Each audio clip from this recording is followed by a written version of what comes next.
Actually kakatapos na ng appointment namin, tapos last day na ni Kamamo sa bakasyon niya. Totally hindi bakasyon yun, yung wala nga si mama natin. Babalik na ako bukas. So nag-iaya si Mrs. na sulitin naman daw yung araw na bago ako bumalik. So kain muna tayo sa labas. Saan ulit yung gusto kumain? Yun, sa Boston Pizza naman daw. Pagpasensya ng mga kamamo kung pag nagsasalita ako parang medyo hinihingal ba. Actually, iba yung panahon ngayon dito sa Saskatoon. Parang talagang hirap na hirap huminga si kamamo. Nung nakaraan, nakala ko okay na. Na parang humupa na yung plema ba. Tapos pag naliligo ako actually mga kamamaw, mainit na tubig na pinapampaligo ko para magmo-moisture yung nung katawan ko eh. Hindi pa rin kinakaya. May times na sa gabi hirap na hirap ako hirap na hirap ako makatulog.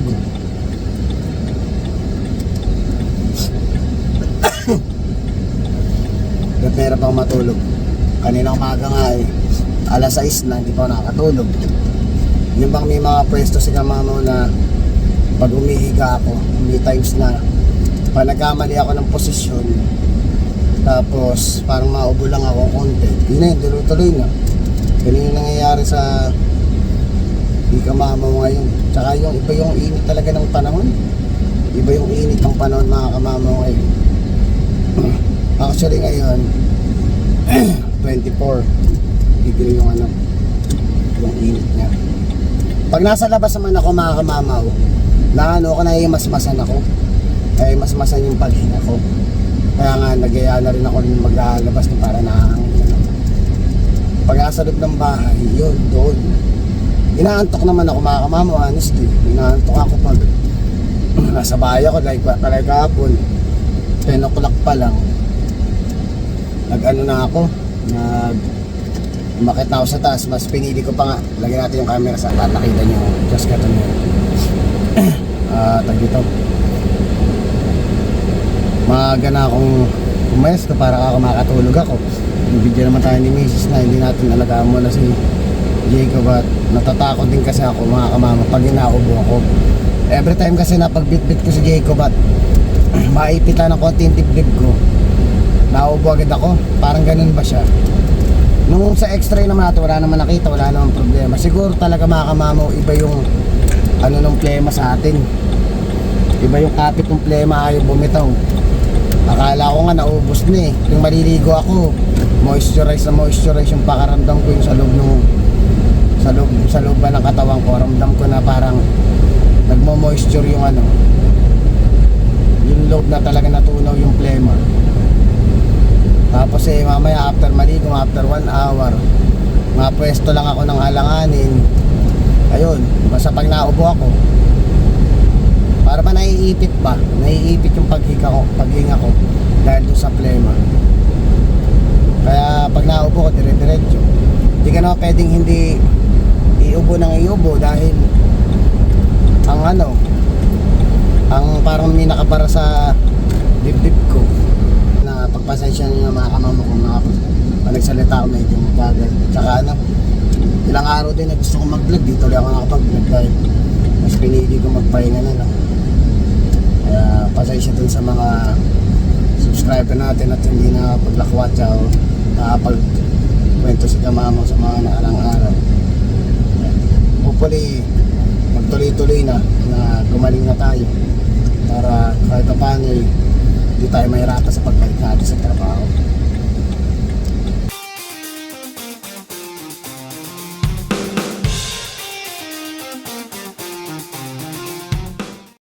Ay mga kamamaw, nandito kami kasama ko si Baybay yung mataba ang mataba niyo. Ito kami sa Boston Pizza 8th Street. Makatikim naman tayo na ibang putahe dahil bukas factory reality na uli. Paano maipasyal man lang natin ito ng 10 beses pa bago tayo bumalik. Dahil busy na uli si Kamamaw. Opya. Iniwanan na kami ng mag-ina.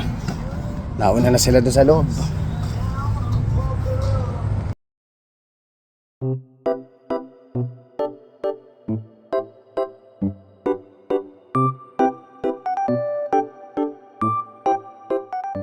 One day later.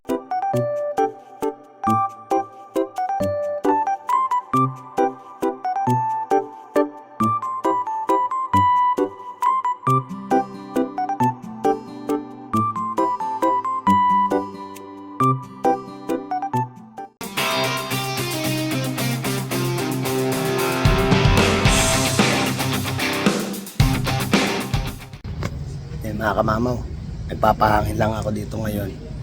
Yan, ano, okay na yung kalsada natin. Dami ko na na-miss mga Kamamaw, hindi ko na nalinis ng ano.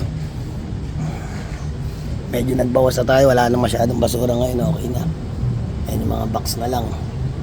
Yan, okay na rin yung ano, kalsada, na-open na siya. Nandito lang ako hindi pa talaga ako okay mga Kamamaw. Yung nakaraan lumabas kami, hindi ko na natuloy dahil talagang umuwi na kami. Talagang pagkakain lang namin ni Mrs. Kumbaga pinagbigyan na lang din si Mrs. na ni Mrs. na lumabas para malibang siya. Nag-ihiyaan na rin ako umuwi. Dahil si Kamamaw ay hirap na hirap huminga mga Kamamaw. Nakita niyo naman yan yung parang paus na paus pa ako. Mahirap. So may mga bagay tayo na natutunan. Dapat na nating iwasan dahil nagkakaedad na tayo. Na ano rin ako kasi iniisip ko rin nga yung anak ko, di ba? Sabi ko yung nakaraan. So ngayon, araw na ba? 5 days na si Kamamaw na non-smoker. So hindi na ako nag-smoke ngayon mga Kamamaw. Hindi na rin tayo nag-energy drink. Yun yung mga sinasabi sa atin ng mga kakilala natin kahit dati pa na hindi tayo kasi nakikinig mga Kamamaw. Pero syempre ngayon, although eventually talaga maano ko yan na yung mga maling habit na ginagawa natin is ma-realize natin na mali talaga, na dapat ayusin natin, dapat tanggalin na natin sa sistema natin. So ngayon ang ano ni Kamamaw ay katulad yan, medyo maayos kasi yung hangin dito sa labas kaysa sa loob ng bahay namin, kaya papahangin ako dito after ko ayusin yung mga box namin. Tapos yan, tubig siguro pang ano ko na to ngayong araw, pang limang puno ko na to. Ayan, more on tubig na tayo mga Kamamaw. Hindi naman natin sasabing parang healthy lifestyle na medyo nag-iwas-iwas na rin tayo sa mga bagay na ano, dahil nakakatakot din mga Kamamaw, bata pa tayo ako naman na maaga nating iwanan yung baby natin kumbaga ngayon pa lang ako nagbabawi na parang gusto ko bang habang lumalaki yung anak natin, kasama ako ng anak natin lumaki, makakalaro ko siya. Marami akong plano sa buhay na ako sakali makumpleto kami kasama yung mga anak ko na ma-enjoy namin yung buhay na kumpleto kami. Yun yung mga bagay na inaano ko na naiisip ko na lang din ngayon. So ngayon mga Kamamaw, hindi rin ako nakapasok dahil 3 days na ako hindi rin nakakatulog na parang ang hirap kong pumesto. Lahat ng pwesto ng higa ako mga Kamamaw, may times akong hindi ako nakakahinga. Kaya si Mrs. nahawa na rin sa akin, naiyahan na rin ako kay Mrs. kasi hindi ko siya matulungan kay Jacob So ayun, iwas-iwas tayo sa mga bawal. Tingnan nyo naman mga Kamamaw namin ano siya, patahimik. May bagong espalto, no, pakalinis puro-puno na. Siyempre yun si Kamamaw natin, sana naman dito hindi na makapagtripan. Sakto yung binili ko palang hose na ginagamit natin sa bahay, sakto dito pag nilabas ko makakapag-car wash tayo dito. Ayun paano medyo maayos ng tingnan yung ano natin, yung sasakyan natin. Yan, set up na siya maayos. Ganyan lang naman, may binili si Mrs. sa akin dito na patungan ididikit ko lang siya dyan, parang ano siya, akala mo may exhaust, pero ano lang siya, kinakabit lang, pero wala naman siyang parang design lang.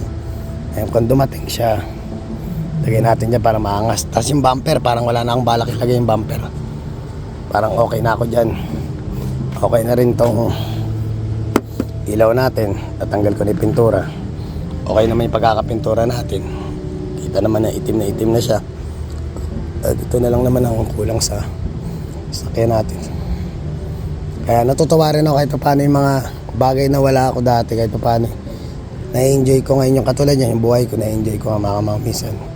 Pinagbibigyan ko din sarili ko kung ano yung gusto kong gawin. Ayan, nakuha na natin yung gulong tsaka rims na gusto natin. Ayan, okay na tayo dyan. Napakasarap ng hangin mga kamamaw. Sobrang na-enjoy ko yung labas. Kanina pa ako dito actually. Tapos hindi na rin ako masyado nakapag-vlog, di ba? Dahil si kamamaw tuwing magsasalita siya, minsan nagchuchok ako. Magsalita ako, nagchuchok ako, halos parang hindi ako makahinga. Buti nga ngayon nakakapag na ako. Tinry ko lang naman na ituloy natin yung vlog para sayang naman yung nagawa ko nung kahapon. Yan, kumain lang naman kami, na-enjoy. Tsaka nakakatuwa na rin si Jacob mga kamamaw. Nakakatawa na siya na ipaglaro na siya. Sabi ko nga kay misis, pag na-vaccine siya sa 4 na buwan niya, na siya, ipag-swimming namin siya. Punta kami doon sa dito sa Misyo, malapit sa mismong eskwelahan nila Bless. May doon meron din parang jacuzzi doon.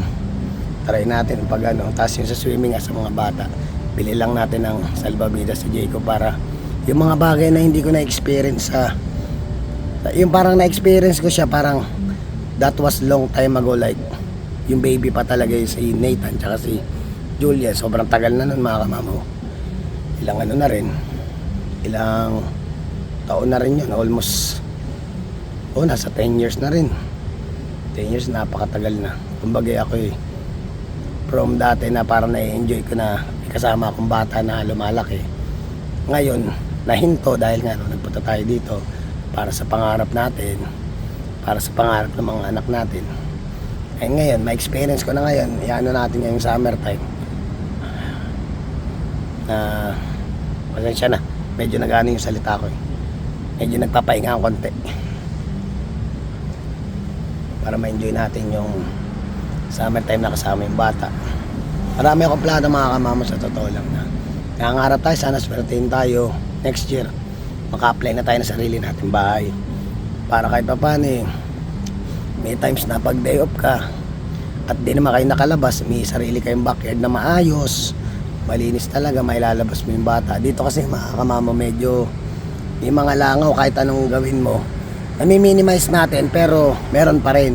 Kaso nga lang, ayokong i-risk na ilalabas ko yung bata. Para sa akin hindi siya mag-e-enjoy, tsaka baka magkasakit lang yung anak natin. So magpapalakas lang ang konti minsan pag hapon or sa umaga, ilalakad natin si Jacob kasi gusto niya namamasyal. The more na namamasyal siya, kaso nga lang natutulog kasi yung anak natin pag pinapasyal ko. Pero na-enjoy niya, the more na tinutulak mo siya sa stroller, gusto niya yon. Lalo siya nakakapagpahinga doon, lalo niyang nare-relax sarili niya. Yan. So ayan, tuloy-tuloy na siguro natin yung vlog sa mga susunod na araw. Magtuloy-tuloy na tayo, nagpahinga lang talaga ako mga kamama. Meron tayo sa point na parang natakot din ako kasi hindi ko na-experience mga kamama yung mga gano'n na halos parang dinadasal ko, sabi ko masyado pang maaga. Talagang may times mga kamama, sa totoo lang, di ko na lang na video, hindi talaga ako makahinga. Talagang pag umuubo ako, parang halos ang saktan ng lalamunan ko. Minsan nga, tinutusok ko na yung lalamunan ko, gusto kong isukab ako, ano yung nakabara dito. Ganun yung pakaramdam ko, kaso walang lumalabas. Kahit na anong tulak pa ng tubig na nakailang isang straight na punong tubig ka na ganito, wala ka rin nilalabas. Kaya sabi ko, napakahirap. Naano ko rin siguro based dun sa panahon, mainit ngayon. At the same time, yung circulation dito sa bahay din kasi yung style ng mga bintana dito sa bahay halos nakasarado lahat. Ang nakabukas lang is yung sa kwarto namin, yung 2 kwarto sa taas. Yung may screen talaga na pwede mong buksan bintana tapos may papasok na hangin. Yung dito sa gilid, naka-anisyado lahat yan kasi syempre hindi naman kagandahan itong lugar natin. Kaya ano siya, mas magandang ginanto na lang nila kasi hindi siya prone na may papasok. Kasi kung nakabukas to, baka anytime may magtanggang pumasok, alam mo yung ganun. Kaya ganito yung style niya. Kaya yung circulation ng hangin sa loob ng bahay namin, medyo nahihirapan ako. Yung nandito naman yung tatlo, hindi naman sila hirap. Ako yung nahihirapan dahil siguro ako talaga yung hirap huminga. So sana magtuloy-tuloy na to dahil gusto ko na rin pumasok. Nahiyaan na rin ako dun sa mga supervisor natin. Ako kasi sinabi ko rin kay Mrs. na parang gusto ko nga pumasok kanina. Sabi niya, papasok ka tapos mahirapan ka. Tapos uubo-ubo ka dun sa trabaho mo. Siyempre nakakahiya din sa mga kasama mo. Inang inaano ko din, siyempre iniiwas ko din dahil yung mga yan, pamilyado yung mga yan, yung mga anak din yan. Di rin natin masasabi ko ano yung isipin nila pag nauubo ko. Baka ano lang tayo ng tao na nagtatrabaho na nga, tapos medyo maano sila, uncomfortable sila na kasama ako. Sabi ko medyo magpapahinga muna ako. Nawasa na bukas babalik kami sa family doctor namin kay Dr. Padilla. 3 na kami, may ipapacheck up si Bless. Tapos imimit na ng doktor, ng family doctor namin, first time niyang imimit si Jacob. Usually may mga family doctor tayo dito. Ayun si Dr. Padilla yung sa atin. Yan, maaga tayong igising bukas. Ang napacheck din. Then makikita ko rin yung record nung nakaraang nasugod ako sa ospital. I-check ko din yung yung swab test ko kasi di ko pa nakuha yung result eh. Doon ko malalaman kung anong nangyari doon sa swab test. Pero parang wala naman siguro ang COVID dahil di naman ako nakaramdam ng kahit anong sama ng pakaramdam eh. Talagang ubo lang. Tsaka may halong minsan. Makati yung lalamunan ko. Yun lang naman yung naramdaman natin. Sana itong sasakyan natin, dinadasal ko eh. Hindi na magasgasan. Masaya ako doon sa nakikita ko dito sa sasakyan. Kay Mrs. nagpapasalamat pa rin tayo dahil nagbigyan niya tayo dito. Siguro nakikita rin kasi ni Mrs. yung mga bagay na wala ako na. Yung minsan kasi madamot ako sa sarili ko na hindi ko talaga iniisip mga kamama yung sarili ko, hindi ko siya inuuna. Ngayon, kaya natuloy din yung mga yan. Si Mrs. na lang din nagpusya ka na. Nakikita niya siguro ay gusto ko. O sige, kunin mo. Anuhin mo yan. Para sa iyan. Sabi nga niya eh. Kasi kung saan ka masaya, masaya na rin siya. Kaya nagpapasalamat tayo kay Mrs. na ay nakita ko yung setup na nung sasakyan natin okay na. Tsaka malinis na yan mga kamamo. Hindi na sumasakay yung mga alaga natin dyan. Mula nung nanganak si Mrs. nung pinadetail natin yan, never nang sumakay ang mga aso dyan. So update pala kay Chopper, next week Tuesday, July 18, ipipick up siya ni Sandra Mason, yung kaibigan natin na message ko lagi pa nagpapaship ako ng mga aso. Yung pinaship ko dati si Kobe tsaka si Hanabi, yun yung minessage ko, doon ako bumili ng ticket. So ngayon may strike kasi sa WestJet kaya hindi sila nakapag-book ng ticket. Dapat talaga ngayong kahapon ang pick up talaga ni Arthur K. Chopper dito, tapos i-airplane niya kasi hindi nga siya nakapag-book.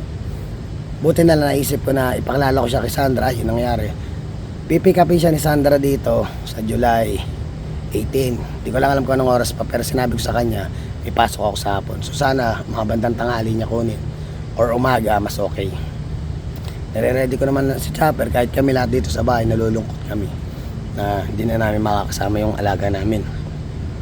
Pero syempre para sa akin, alam kong mapupunta siya sa magandang maayos na lugar, tsaka maalagaan siya, mabibigyan siya ng mas maraming oras, hindi katulad nung sa akin na may oras ako sa kanila pero hindi yung talagang full time na katulad ng oras na binibigay ko kay Legend Tati tsaka kay Era nung panahong kaya ko pa. Yun, maraming oras doon. Talagang ready sila, lahat ng bawal, lahat ng pwede sa alaga natin. Sinabi ko na nakaprepare na sila, excited na sila lahat, even yung anak niya excited na. Madalas kaming nagsisend ng video sa WhatsApp, yun WhatsApp yun na niya ako, pinag-download niya ako. Mas maganda yung mag-send ako ng video sa kanya. Right away, tuwan-tuwa sila. Nakita niyo naman si Chopper, maayos naman yan. Kaya alam ko, although first time niyang may makakasama siya ibang tao pag pinikap siya dito, alam kong mabait yung alaga natin na yun. So medyo may ilag lang siguro siya, pero mabait yung batang to. Kaya nakakamiss din na sobrang tagal din, mag-isang taon na siya sa akin. Parang part na ng pamilya, kumbaga eh. Parang siya yung panganay ko dito na bata, pangalaw si Jacob, dalawa sila yung para bang nandun sa point na makulit. Silang dalawa yung nagkukulitan. Kaya mamimiss ko yun.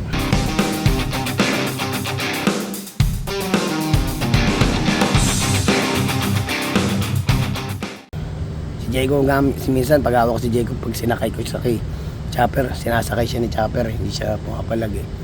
Kaya sabi ko eh, matutuwa yung yung mga anak ni Arthur doon sa alaga natin na yun. Tsaka siyempre si Chopper mag-enjoy siya. Ganda nung ang ganda ng lugar, pinakita sa akin ni may sarili din silang backyard. Maayos yung backyard, talaga nilinis nila lahat ng pwedeng hindi masinghot na inayos talaga. Kaya sobrang kampante ako next week. Malungkot lang na lalayo sa atin si Chopper, pero masaya ako dahil mapupunta siya sa magandang pamilya. Kaya mga kamamaw, pahinga na muna ako, papasok na ako sa loob dahil isang oras na ako mahigit dito. Papahangin kasi ako eh. Ayun, sana magtuloy-tuloy yung paggaling ni Kamamaw. Tsaka kayo, payo ko lang din sa inyo, habang bata pa kayo, iwasan nyo na rin yung mga bawal, yung mga bagay na makakasama sa inyo in the long run. So katulad ko, ayun, sana maiwasan na natin yung pagyoyosi. Ayun, inaano ko na, almost 5 days na ako din nagyoyosi. Dati talaga kasi natigil ko na siya, nag-vape ako. Pero try natin kasi, di natin try, gawin natin kasi para sa atin to. Naranasan naman natin yung pakaramdam na ang hirap huminga. Eh ako pa naman minsan nagugulat na lang pinakakaramdam akong ganun, nakakaramdam din ako ng nervous. Na parang minsan ko lang maramdam, parang kala mo oras mo na. Kaya sabi ko parang ayoko nang bumalik sa ganung pakaramdam. Kaya iningatan ko ni sarili ko. Yan, pati energy drink, iwasan nyo na rin ng So bala ko kahit kung hindi man ako mag-energy drink, kahit Gatorade na lang siguro, baka pwede naman siguro Gatorade. Water, magdadala tayo water palagi sa trabaho mga kamamaw. Maraming salamat po sa inyong lahat sa pakikinig. Pasensya na ako, minamalat ako. Medyo nagkwentuhan lang tayo ng konti kung ano yung nangyari sa akin. Kaya yun lang na payo ko lang din sa kanila. Iwas-iwasan nyo lahat ng mga bagay na hindi makakasama sa katawan nyo. So hanggang dito na lang ang vlog. Please don't forget to like, share, subscribe, and hit the notification bell for more updates of my video. Sige mga kamamaw.